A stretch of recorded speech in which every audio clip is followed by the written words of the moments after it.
Welcome back to the Deep Dive. Today, we are opening up a map of Seoul, and we're putting a pin right in the absolute center, the geographic heart. But it's more than that. We're looking at a neighborhood that is, a kind of shorthand in South Korea. Oh, absolutely. If you say you live here, people immediately have a picture in their mind about your wealth, your connections, everything. We are talking about Hannam-dong. It's the heavy hitter address. If Gangnam is new money and flash, Hannam has always been that old money fortress walls kind of place. It's where the heads of Samsung, LG, SK, they all have their family estates there. Right, but we aren't looking at those huge gated mansions today. We're zooming in on a project that claims to be, well, rewriting the rule book for this neighborhood. It's called Brighten Hannam. I've got a whole stack of material here. Developer brochures from Shenyang, architectural notes from a firm called Urban Agency, and some really granular market data. And honestly, reading through all this, it feels like they're trying to invent a new category of housing. They are. And it's a big bet. Because, usually when you talk about luxury in Korea, you're talking about sheer size. Huge square footage, massive complexes. Right. Brighten Hannam is going the other way. They're pitching something they call a custom house. And that concept is less about how big is your living room and more about how curated is your lifestyle. The marketing is incredibly slick. I mean, they use words like sanctuary, biophilic, and soft luxury. My job today is to be the skeptic here. I want to know if this is just a fancy apartment with a huge price tag or if they're actually offering something new. They're certainly asking for top-tier money, but to understand the price, you have to understand the land. We have to start with where this building actually sits. The address is Hannam-dong 94. Which, to an outsider, is just a number. But in the local market, that is a very, very specific coordinate. It's what the industry calls the yoke. You're sitting right at the intersection of, let's say, history and logistics. First, you have the Feng Shui aspect, which you just cannot ignore in high-end Korean real estate. The Baesanimsu. Exactly. Baesanimsu. You've got Namsan Mountain in the back, the Han River flowing in the front. And historically, that geography is believed to trap key energy. It's considered the ideal spot for health, for wealth. That's why the big families settled there in the first place. It wasn't an accident. It was geomancy. So you've got the mystical side. Yeah. But looking at the map, the practical side is just as powerful. I mean, the connectivity. It's the belly button of Seoul. You're right next to the Hannam Bridge. You cross that bridge, you are in the heart of Gangnam Sinsa, Apgujeong in, 5 minutes? Literally 5 minutes. And if you stay north, you're minutes from the CBD or a quick hop over to Uido. You're in the middle of everything without being stuck in the traffic of everything. And the neighborhood itself, it has this very distinct flavor. The brochure mentions Embassy Row and the Doksidang Row Cafe Street. It's the UN Village vibe. Because of all the embassies, you get a high concentration of diplomats, expats, and that brings in the international schools, the artisanal bakeries, the wine bars. It's a rich village, but it's quiet. It's not the chaos of Gangnam. Okay, but here's the friction point I found in the research. You have this established, quiet, luxury neighborhood, but right next door, I mean literally adjacent to this building, you have Hannam District 3.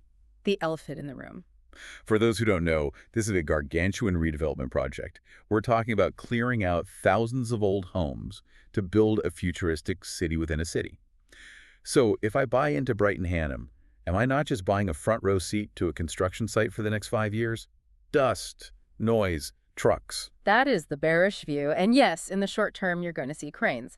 But the bullish view, and this is why investors are interested, is that District 3 is the engine that will drive up the value of everything around it. How so? Because District 3 brings infrastructure. When you rebuild a whole district, you don't just build apartments, you widen roads, you bury power lines, you build new parks, you upgrade the whole grid. And crucially, there's all this chatter about the Shinbunding subway line potentially connecting through there. Ah, the subway extension. That's always the golden ticket in Seoul real estate. Precisely. So the argument for Brighten Hannam is that you're buying the finished product right now, sitting in the core, while the entire neighborhood around you gets a multi-billion-dollar facelift. You suffer the dust for a few years, but you end up owning property in the center of a modernized super district. Okay, that makes sense as an investment thesis. Let's move to the building itself. The brochure keeps throwing this term at us. Biophilic design. It sounds like something from a biology textbook. What are they actually talking about? It's a major trend in global architecture, especially post-pandemic. Biophilia just means love of nature. And in the context of a high-rise, it's basically an admission that living in a concrete box is, well, kind of depressing. Chuckles, that's honest. It is. So the architects, a collaboration between Urban Agency from Europe and Kunwan from Korea, they tried to hack the building to let nature in. And it's not just putting a potted plant in the lobby, it's structural. The feature that really stood out to me in the floor plans was the biophilic cube. Yes, the Yeah. cube. This is their signature move. Describe this to me.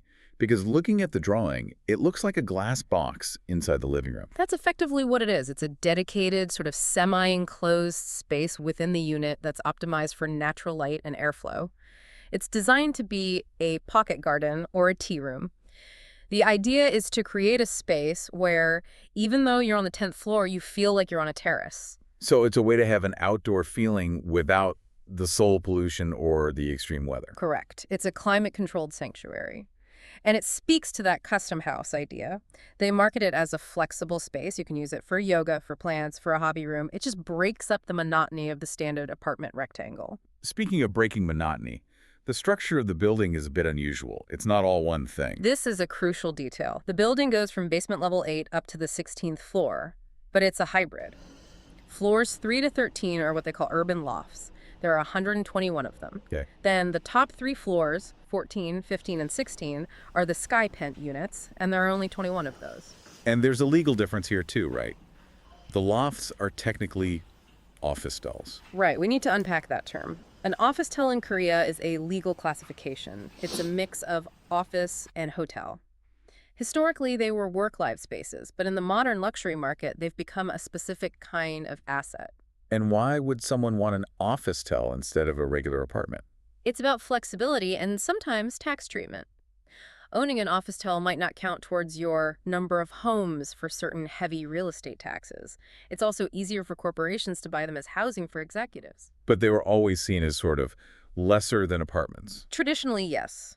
Brighton is trying to break that stigma by finishing these units to a level that is higher than most luxury apartments. The urban loft is an office tell, but it's, dressed up in Prada. And the sky pents are standard apartments. Exactly. Those are the crown jewels with the massive terraces. Okay, so we have the hardware. We've got the cube, the location, this hybrid structure. Yeah. But reading the developer's pitch, they almost stop talking about the building and start talking about the lifestyle, this soft luxury idea. Soft luxury is the key.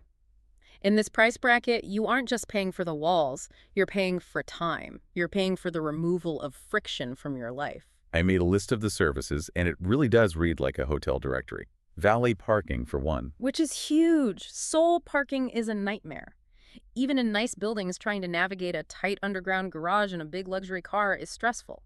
Here, you pull up, get out, walk to the elevator, the valet deals with it. That saves you 10 minutes a day, every single day. Easily. Then there's housekeeping. But they specifically mention laundry for designer clothes and suits. That's a very specific dog whistle to their target buyer. They know this person isn't wearing Uniqlo, they're wearing delicate fabrics, they don't have time to go to a specialty dry cleaner, they just want to hang the bag on the door. And the lifestyle support. This is wild. Secretary services, market purchasing, so someone to go buy your groceries, and even car detailing. It's a built-in personal assistant. And notice the tech angle. It's all booked through a resident-only app. It's designed for the smartphone generation. You tap a button. Let's talk about the shared spaces, the amenities, because there's a couple of things here that felt very intentional. The private kitchen, for instance. I love this feature. It addresses a real problem in these beautiful, open-plan luxury apartments. Which is? If you actually cook a steak or a fish, your entire home smells like grease for 2 days. Oh, so the private kitchen is a separate facility in the building. Yes. It's a fully equipped, chef-grade kitchen and dining room that you book. You host your dinner party there, you bring in a caterer, you have the fun, and then you leave. You don't have to clean up, and your apartment still smells like expensive candles. That is the definition of luxury. Solving a problem I didn't even know I had. And they have a golf facility too, right? Private screen golf. But did you happen to catch the operating hours in the source notes? I did. Tuesday through Sunday. Closed on Mondays and holidays. That's a tiny detail, but it tells you so much. It tells you this is a staffed facility. It's not just an empty room you swipe a key card to enter. There are people there to manage it, to serve you. It reinforces that hotel vibe. And we can't forget the premium pet care. The furry family. Again, you have to look at the demographic. Young, wealthy couples often have dogs before kids or instead of kids. If the building isn't set up for the dog, it's a deal breaker. So on paper, this sounds perfect. Amazing location, cool design, hotel services. Yeah. But I was watching some market analysis videos, and they bring up this really interesting debate. They call it the one building issue. This is the biggest skepticism the project faces, for sure. Explain this to me. Because in New York or London, the most exclusive address is usually a single tower, 157 or 432 Park Avenue. Why is one building seen as a negative in Seoul? Because of the Denji culture. In Korea, the gold standard for a home for decades has been the apartment complex, or Danji. We're talking 2,000 units, massive gates, playgrounds, schools, community centers, all inside the walls. It's a walled village. Exactly. And for a family with kids, that's paradise. It's safe, there are other kids, and the maintenance fees are shared by thousands of people, so they're lower. Brighten Hannam is a single tower. It doesn't have a park inside. So the market worry is this going to hold its value if it's not part of a giant complex? Right. But here's the counter argument, and this is what makes it so interesting. The expert analysis suggests the market is fragmenting. The buyer for Brighten Hannam doesn't want the 2,000-unit complex. They don't want the noise of the playground. They don't want the noise. They don't want the lack of privacy. They want exclusivity. They want to be one of 140 residents, not one of 5,000. And they are willing to pay higher maintenance fees for that privacy. It's a shift from valuing community to valuing privacy. And there's a scarcity argument here, too. The sources point out that Hannam-dong is full of these massive villas, 100 pyong, huge, sprawling homes.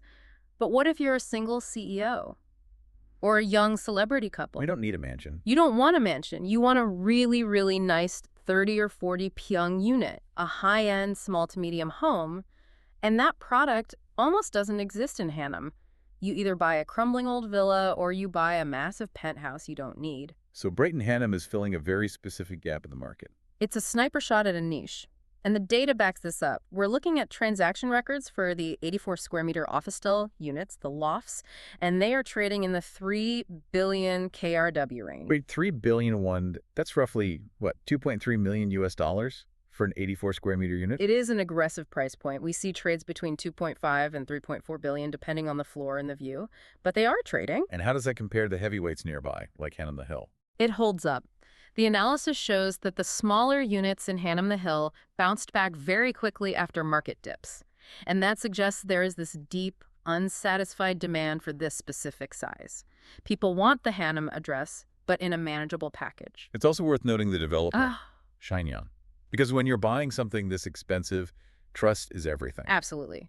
Shenyang has 40 years of experience. They aren't a fly-by-night operation. In the Korean market, that developer brand gives buyers the confidence to put that kind of money down. So let's try to put it all together. Let's profile the person who actually lives here, who's swiping the key card. I think it's the jet-set urbanite. This is for the professional, the entrepreneur, the creator who views their home as a recharging station. They want the prestige of the Hannam address. They want to be in the yoke. But they don't want the burden of a big house. Exactly. They want the services of a 5-star hotel. They want to drop the car, get the laundry done, order the groceries, and sit in their glass cube looking at the Han River. It's efficiency luxury. It really is a custom house for a busy, modern life. And that brings us to the bigger picture. Because this building is more than just concrete and glass. It's a signal. A signal of what? A signal that the Korean dream might be changing. For decades, the dream was that giant apartment complex. But as Seoul becomes more global, as family structures change, more singles, later marriages, fewer kids, the very definition of a luxury home is shifting. You mean moving away from that walled village model to this boutique tower model? Precisely. Is Brighten Hannam an outlier, or is it the prototype for the future? Are we moving toward a city of these hyper-serviced vertical islands? That is the provocative thought to leave on. As we watch the skyline of Hannam-dong change, we'll see if this bet pays off. It will be a fascinating transition to watch. Thank you for taking this deep dive with us. We'll be back with another exploration soon. Until then.